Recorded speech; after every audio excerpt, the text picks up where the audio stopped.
Je suis très heureux de vous retrouver sur Ecofin Télévision pour ce nouveau numéro de votre magazine Les Dossiers. Et aujourd'hui, une seule question nous nous posons. Comment se porte la République démocratique du Congo?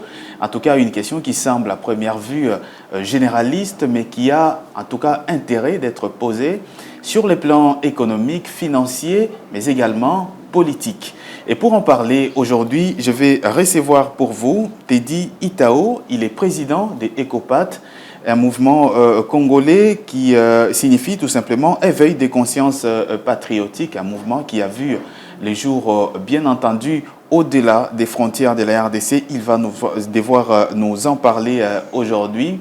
Et nous évoquerons également, bien entendu, des questions politiques liées notamment à la loi Tchani, sans oublier la sortie officielle de l'Union sacrée pour la nation. Est-ce la solution aux problèmes des Congolais aujourd'hui? Nous en parlons aujourd'hui justement avec Teddy Itao, avec moi sur ce plateau. Bienvenue. Bonjour. Bonjour, monsieur. Merci beaucoup d'avoir accepté notre invitation. Je l'ai dit donc, vous êtes président des ECOPAT, éveil des consciences patriotiques. Avant d'en arriver à la question de savoir quand est-ce que vous l'avez créé, d'abord cette question, pourquoi l'éveil des consciences patriotiques? Est-ce qu'elle s'endort, cette conscience? Ben déjà, comme vous m'avez bien présenté, je suis le président initiateur du mouvement ECOPAT, éveil des consciences patriotiques, qui n'est rien d'autre qu'un mouvement citoyen qui se penche sur des questions de civisme. Et ce mouvement a été initié en 2012, officieusement. Nous parlions de l'éveil de conscience, mais c'était en France. Et en 2016, nous avons eu à légaliser ce mouvement officiellement en France aussi. Donc c'est bien entendu, bien que l'on soit de la diaspora, mais n'empêche que nous gardions un œil sur tout ce qui se passe en République démocratique du Congo, parce que nous sommes natifs de ce pays et nous n'avons que le Congo comme patrimoine commun. Éveil des consciences patriotiques, la conscience de quel patriote? Français ou congolais? Non, ben je suis congolais, donc du coup, je veille la conscience de mes compatriotes, y compris moi-même aussi. C'est-à-dire que l'éveil de conscience va du premier citoyen au dernier citoyen. Chacun de nous avons besoin de nous remettre chaque fois en question sur ce qui est du civisme et de nos droits et devoirs vis-à-vis de l'État, du pays et de nos proches.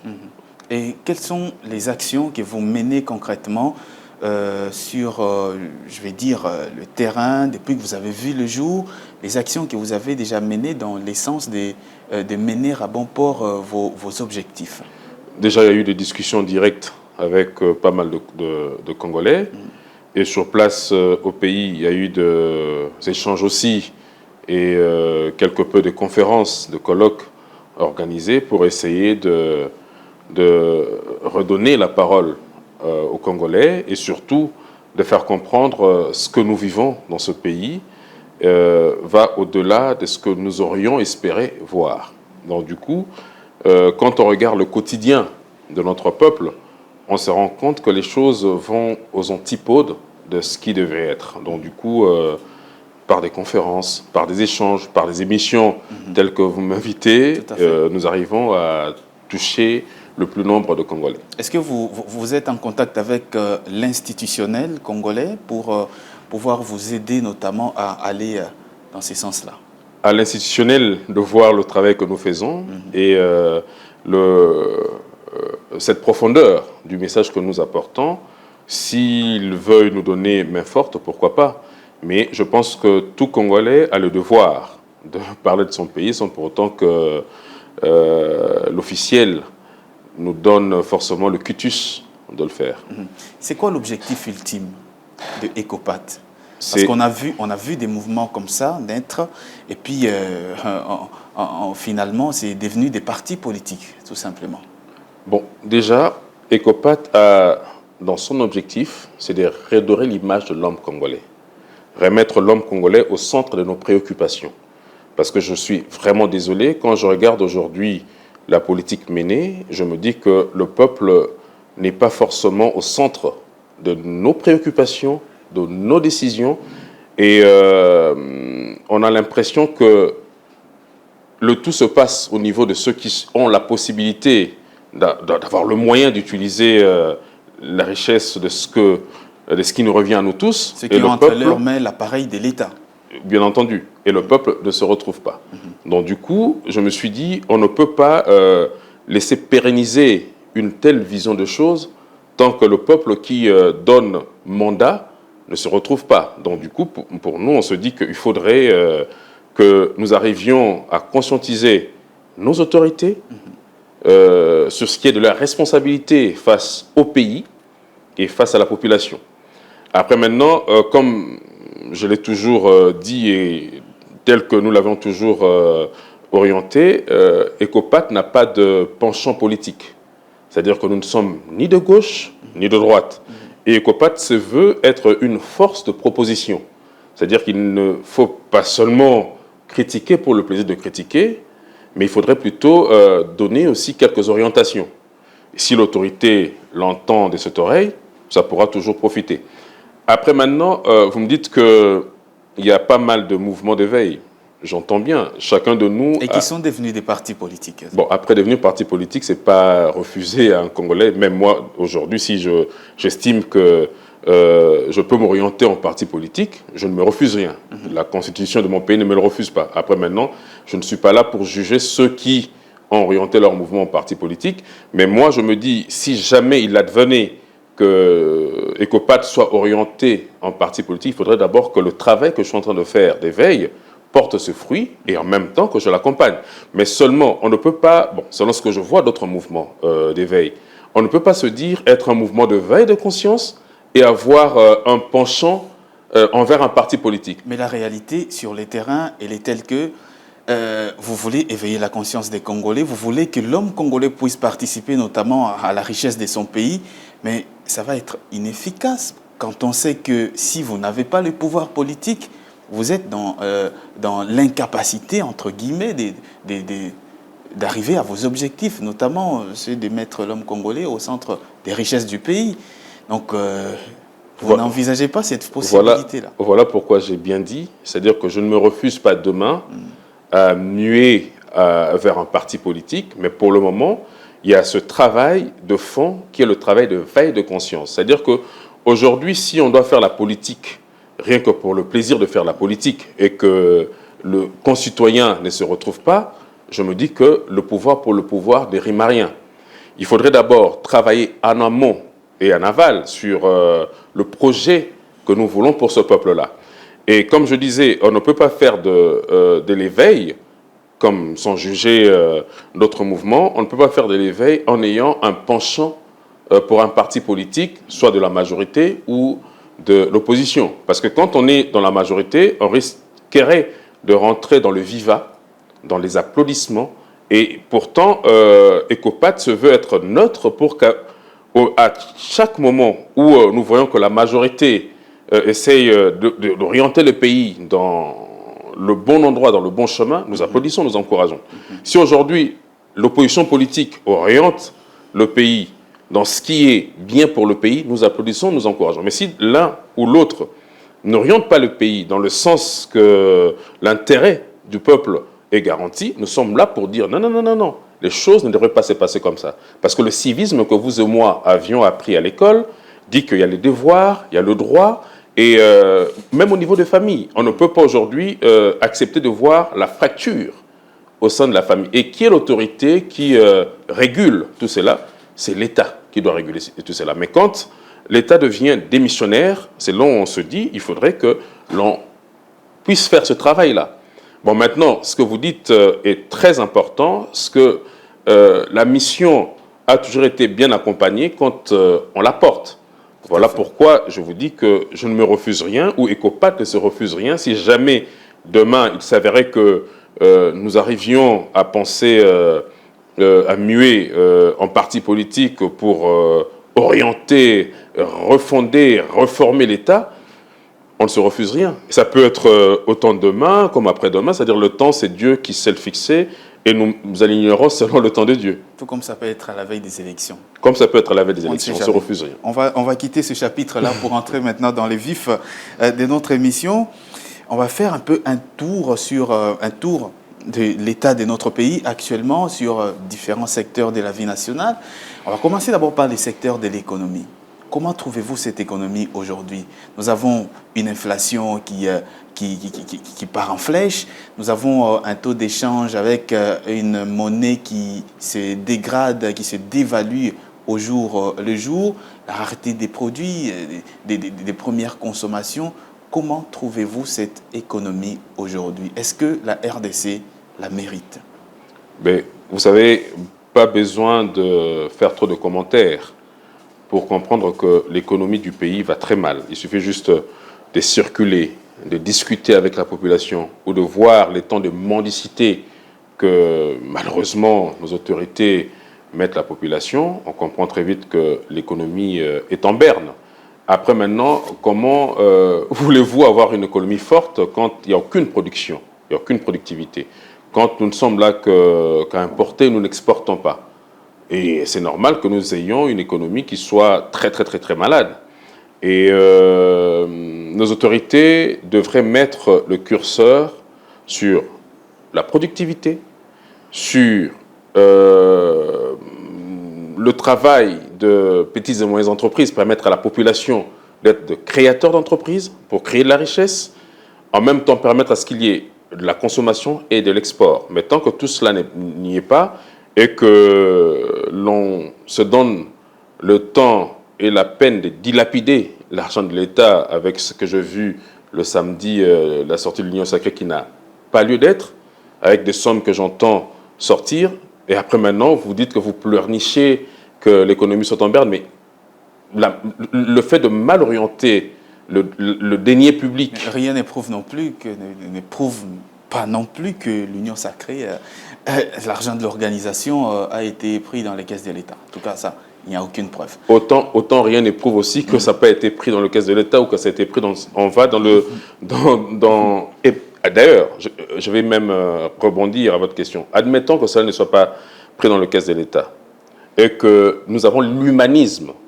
Nous voyons ce que le pays est en train de traverser, que ce soit sorti de ma poche ou de la poche d'un ministre ou d'un homme d'affaires quelconque. Les cotisations des partis politiques. Que ce soit même dans des cotisations des partis politiques, parce que le parti politique, ce sont eux qui sont au pouvoir aujourd'hui. Et la meilleure façon d'aider le peuple ou la population, le pays, c'est de canaliser les dépenses.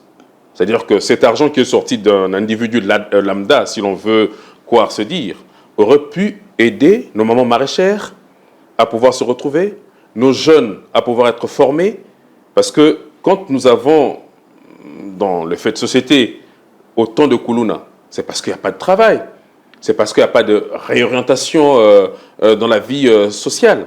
Il faudrait penser à être beaucoup plus humain pour essayer d'aider ceux que nous espérons, entre guillemets, diriger.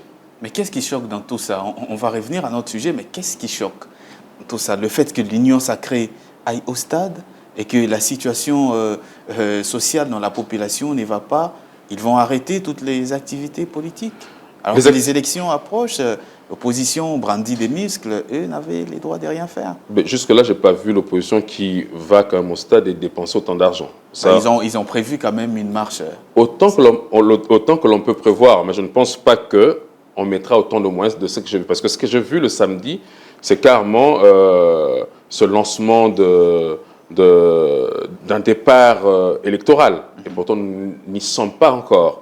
Il y a, dans le calendrier électoral, chaque temps est prévu pour chaque organisation.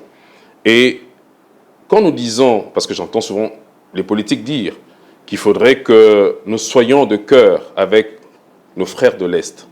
Donc imaginez les militaires qui sont au front, et ici, à la capitale, vous avez des partis politiques qui, sans message, parce que j'ai voulu plutôt entendre quel message qui sera livré ou qui devrait être livré le samedi. Il n'y a eu aucun message comme tel livré, mais entre-temps, nos militaires croupissent, nos familles décimées à l'est du pays, Et ici, nous sommes dans le mode de la festivité. À un moment donné, il faudrait que nous prenions conscience. Et d'ailleurs, je suis autant content, il faut le dire, que le chef de l'État ne soit pas parti, parce que je pense que lui-même a compris que c'est une blague de mauvais goût. On ne peut pas autant demander à la population d'être de commun esprit avec ceux de l'Est, et en même temps, ici, nous dilapidons l'argent de l'État. Pour quelle finalité? Parce que ceux-là que vous avez appelés au stade, ben, les mêmes après le stade se retrouvent toujours dans leur faim, dans leur misère, dans leur manque, où les familles ne savent même pas se payer un pain le matin, et on se tente que la population regarde ça d'un mauvais œil.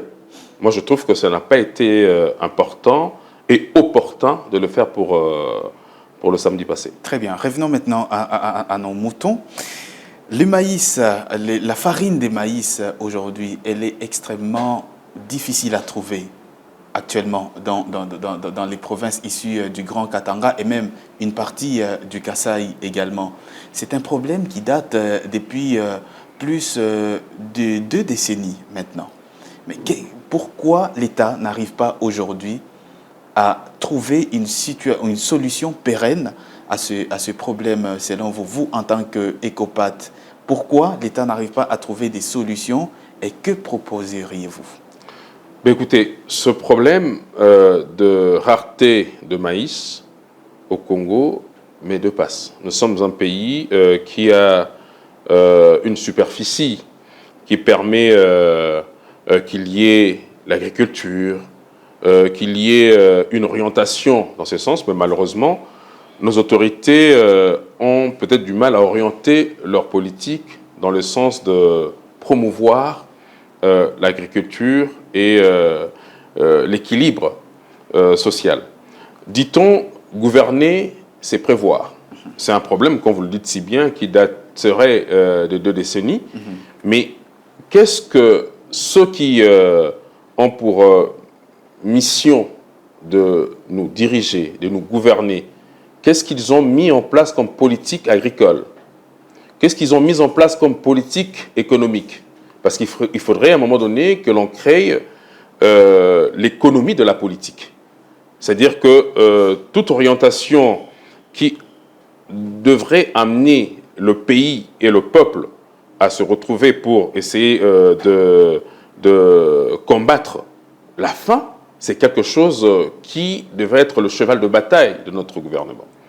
Et quand j'entends dire que nos autorités vont négocier avec la Zambie, pour que nous ayons le maïs, je me dis, bon sang, la Zambie est un pays africain comme nous, et encore que la Zambie n'est pas autant riche comme le Congo. Nous avons une terre arable notamment, parce que la Zambie, elle est pratiquement sur la chaîne du Copperbelt, mais ils cultivent quand même. Exactement, et pourtant nous avons une terre arable, une fertilité qui n'est plus à démontrer. Mais pourquoi ne pas permettre à ce que nos mamans ou encore nos jeunes arrivent à faire de l'agriculture, comme d'ailleurs l'a fait le Brésil, qui aujourd'hui a produit ses fruits.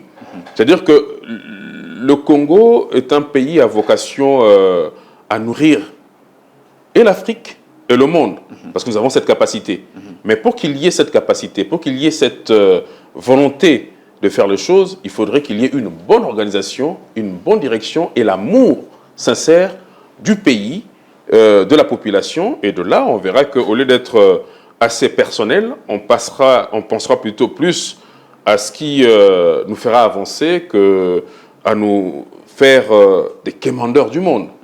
Là, j'en suis désolé. C'est-à-dire que pour moi, je ne vois pas la bonne orientation de l'économie de notre pays, et je me dis que quand les choses se passent comme ça, donc ne nous étonnons pas qu'il y ait l'inflation, qu'il y ait la famine qui gangrène encore, qu'il y ait des gens qui ont du mal à se nourrir et à nourrir leur famille. Et sur le plan là, concrètement, comment l'État devrait procéder? On commence par où concrètement? Par la création de minoteries, par la culture d'abord? Où est-ce qu'on commence? Mais écoutez, il ne faut jamais mettre la charrue avant le bœuf. Il faut commencer par le commencement, permettez-moi la tautologie, on ne peut pas prétendre créer une minoterie sans pour autant qu'il y ait l'agriculture déjà. C'est-à-dire que nous parlions tout à l'heure de la création de petites et moyennes entreprises. Nous avons nos mamans, nos jeunes gens, nos parents qui ont la volonté de cultiver. Essayons d'abord de donner le moyen à cela, ou encore que l'État prenne et s'empare de terrains qui, malheureusement, aujourd'hui, envoient des individus qui ont autant d'hectares. Mais pourquoi vendre autant d'hectares à des individus pendant que nous sommes dans un pays où nous avons besoin d'asseoir et de grandir notre économie? D'ailleurs, lorsque vous descendez non loin d'ici, à Maluku, c'est beaucoup d'hectares déjà vendus à des individus qui n'en font pratiquement rien. Donc, il faudrait que l'État pouvait être capitalisé pour notamment... Il faudrait que l'État régule ses ventes de terrain ou de terres sans pour autant que cela soit productif. Il faudrait que nous arrivions à mettre en place une politique agricole.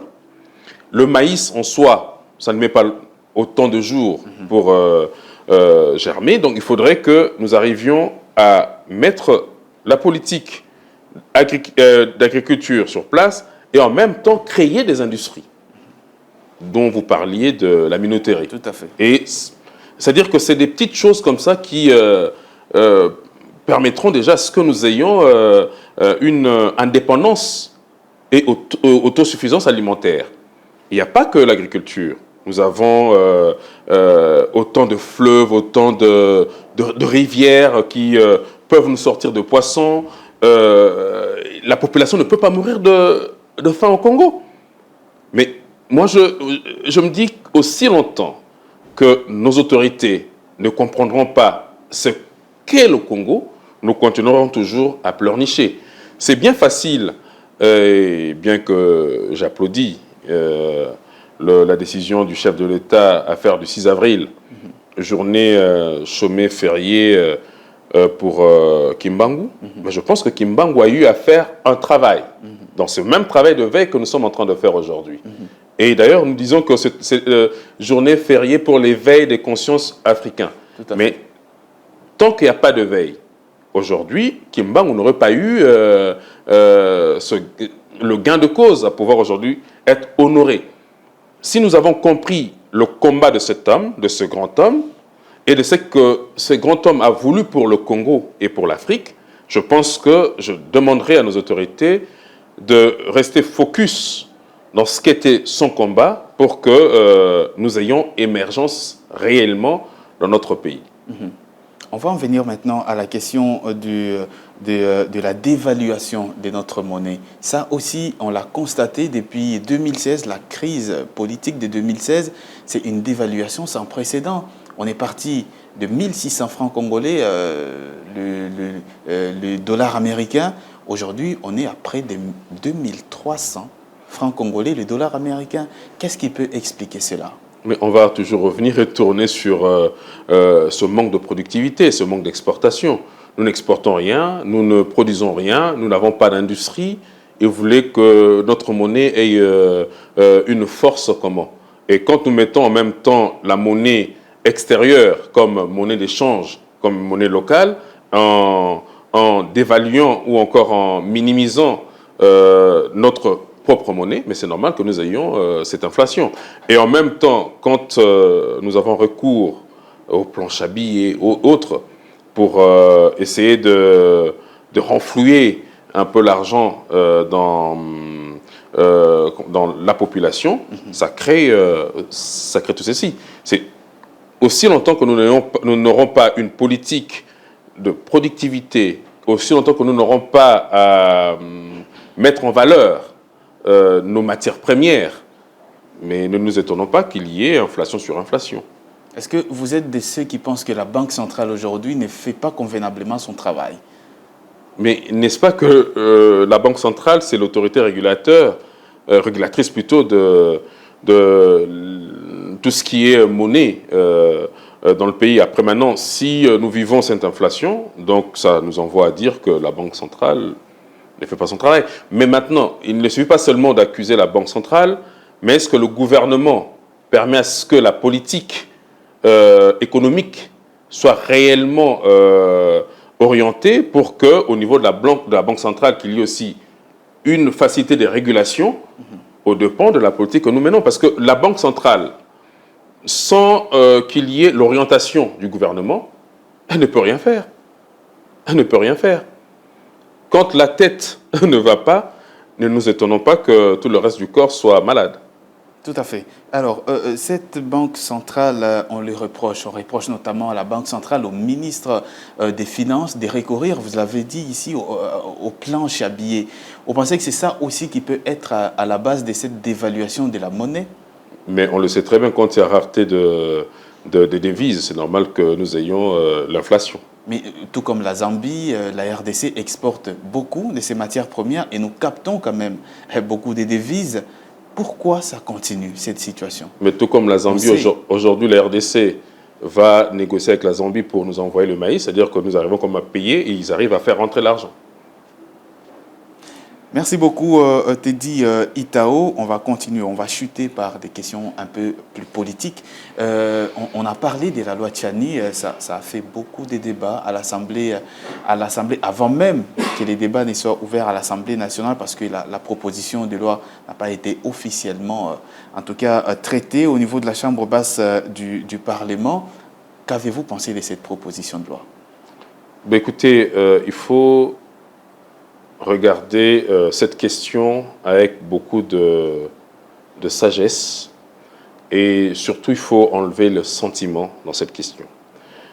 Nous connaissons tous la situation de notre pays, à l'est du pays. Nous avons tous entendu la folie de M. Kagame à vouloir conquérir nos terres.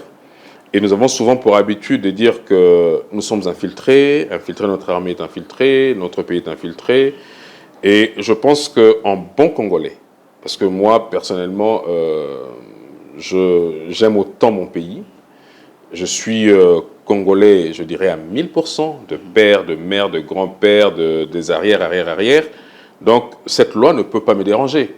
Parce que qui est celui-là qui, en vrai Congolais, pourrait être dérangé d'une loi qui garantit une certaine sécurité par rapport à ce que nous vivons à l'Est, par rapport à cette pulsion de nos voisins à vouloir à tout prix nos terres et à nous infiltrer. Personnellement, et d'ailleurs, on sait que toute loi est discriminatoire. Elle est impersonnelle. Non, déjà, avant d'être impersonnelle, toute loi est discriminatoire. Déjà, je commence par là. Pourquoi? Parce que, admettons un Congolais qui soit autant Congolais comme moi, qui aurait 17 ans, qui n'a pas encore sa majorité. Le fait que la loi dit pour aller voter, il faut avoir 18 ans.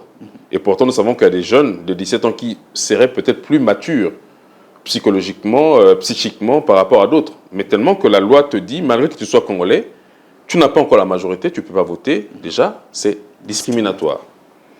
On va au-delà. On dit que pour devenir chef de l'État, candidat à président de la République, il faut avoir tel âge. Et tout Congolais qui n'a pas encore atteint l'âge de pouvoir être candidat à président de la République, et pourtant avec une certaine maturité, est aussi discriminé. C'est-à-dire que, qu'on le veuille ou pas, même dans des vieilles démocraties, il y a des lois qui sont discriminatoires. Déjà, le fait de dire que la loi Tchani soit réservée, encore que, bon, aujourd'hui on l'appelle loi Tchani, mais c'est aussi des propositions ou des idées depuis très longtemps d'ECOPAT, que nous devons garantir, sécuriser notre pays. Après, maintenant, où moi je ne suis pas autant pour cette loi par rapport au timing qui est donné, c'est le fait que, comme vous le disiez tout à l'heure, une loi doit être impersonnelle. Mais à partir du moment où nous commençons à personnaliser ou à tailler sur mesure une loi pour éviter qu'il y ait un candidat qui soit présenté... Pourquoi coller toute une proposition de loi à un seul individu? Heureusement que je n'ai cité personne, je donne des exemples. C'est justement ce qui est en train de se dire. Mais voilà, donc laissez-moi continuer, vous comprendrez. Maintenant, si cela colle cette loi à un individu, c'est là où je dis que ça poserait un sérieux problème. Je ne suis pas là pour défendre un individu, sachant en plus que la constitution de notre pays a déjà traité cette question de qui est congolais et de qui ne l'est pas. C'est-à-dire qu'aujourd'hui, autant je suis fier de dire que je suis 100% congolais, autant la Constitution me dit que tout Congolais issu des parents est d'office de facto congolais. C'est-à-dire qu'à partir du moment où la Constitution a déjà traité sur ce cas, voilà pourquoi je dis que pour moi c'est inopportun de revenir encore à parler de ça, et où je m'avance encore à dire qu'une loi d'être impersonnelle et n'est pas taillée, parce que, comme on le sait, on cite un nom qui ne serait pas candidat, qui ne serait pas congolais, voilà. bien que déjà candidat, mais encore une fois, ne fâchons pas notre Constitution, ou encore ne fâchons pas l'État. Dans quel sens? Si ce candidat dont nous faisons allusion était à un moment donné, si et seulement si on parle de la même personne, à un moment donné, gouverneur des provinces, à un moment donné était en exil, et c'est encore l'État congolais qui remet le passeport à cet individu qui, entre guillemets, n'est pas congolais. C'est-à-dire, à un moment donné, il faudrait qu'on demande à l'État, mais comment vous avez octroyé un document officiel qui est... pratiquement une preuve de nationalité. Qui est une preuve de nationalité, parce que ne détient le passeport congolais que celui qui est congolais. À partir du moment où vous remettez le passeport à un individu, c'est-à-dire que l'autorité reconnaît que cette personne est congolais. C'est-à-dire qu'après maintenant, où je ne comprends pas si... si dans cette case, ceux-là qui prétendent que ce sont eux qui sont pointés, alors je me dis, alors c'est qu'ils ne comprennent pas qui est réellement congolais, ou encore qu'ils se sentent mal dans la peau d'un Congolais. Parce que soit on est Congolais et on assume sa nationalité, soit on se laisse débousseler par ce qui est et on reconnaît la vérité de ce qu'on est. C'est-à-dire que personnellement, je ne vois pas pourquoi est-ce que ça poserait aucun souci. Mais comme je dis, après maintenant, c'est le timing, le temps donné pour reparler de cette loi qui pose peut-être souci, le fait que nous soyons dans la ligne droite des élections, qui pose souci. Mais pour garantir la sécurité de notre pays, franchement, ECOPAT soutiendrait cette loi. Soutient ou soutiendrait? Mais ce n'est pas encore passé au Parlement. Tout à fait. Soutiendrait donc la loi Tchani. Encore faudra-t-il préciser que ce n'est pas une loi qui vient de l'exécutif, ça vient d'un individu, d'un Congolais comme vous et moi. Comme toute loi provient toujours d'un individu et proposée au Parlement. Donc il n'y a pas de particularité par rapport à cette loi. Ce n'est pas l'exécutif qui propose de loi. C'est les députés qui viennent de la population, du peuple, qui proposent de loi. Merci beaucoup Teddy Tao. Merci, c'est à moi. Merci beaucoup donc d'avoir accepté notre invitation aujourd'hui. Merci à vous également d'avoir suivi cette émission. C'est terminé pour aujourd'hui. Je vous retrouve demain à la même heure pour la même émission. D'ici là, portez-vous bien et je vous souhaite une excellente suite des programmes sur votre chaîne.